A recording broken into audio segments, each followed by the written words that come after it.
So, hi! Kamusta kayong lahat? So, gusto ko lang i-share sa inyo ang upgrades na ginawa ko sa pistol ko na everyday carry ko na Glock 19X. From this to this.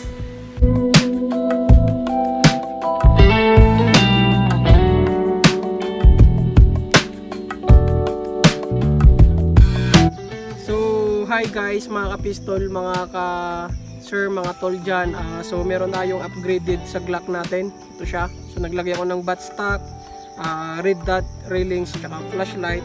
So, ngayon, susubukan ko yung zero ng red dot ko dun sa 10 yards. So, yun yung target ko. Okay? So, tara, subukan natin.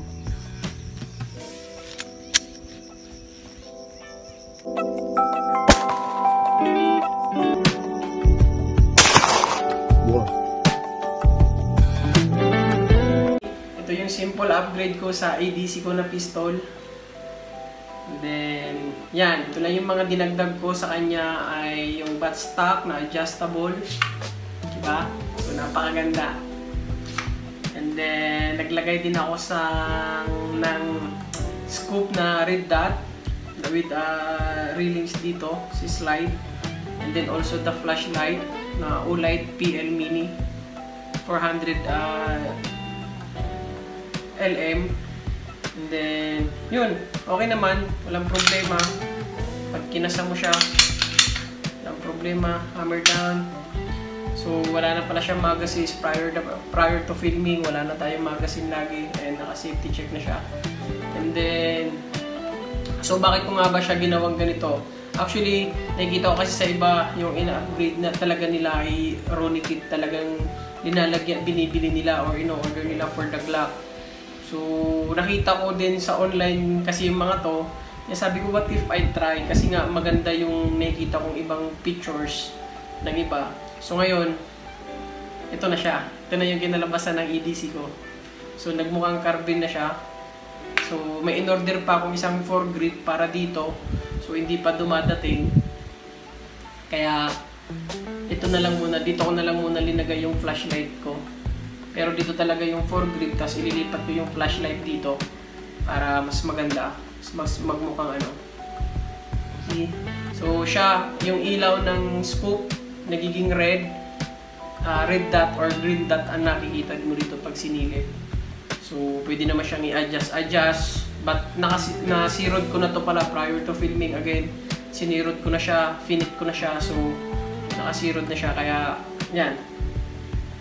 So, see? So, yan ang kinalabasan. Mas maganda yung handling niya ngayon. Kung tatanong nyo, baka yung slide tumama sa mukha ko, hindi naman. Kasi ito siya. Yan. So, ito yung pinakaunang yung hindi pa na-adjust. Ito yun. So, ito yung space.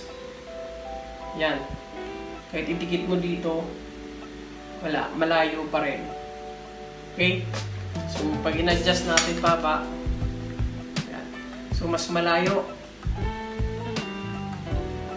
Mas maganda. Pwedeng mid. Malayo pa din. So, okay naman siya. So, nang trinay ko siya, ayos naman. Yung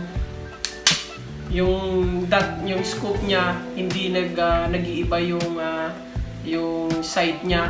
Kahit na iputok mo na, hindi nag-iiba yung side niya. So maganda yung pagkasirod ko sa scoop. Yan. So nagmukhang carbine yung EDC ko. Maganda. I hope you enjoy, guys.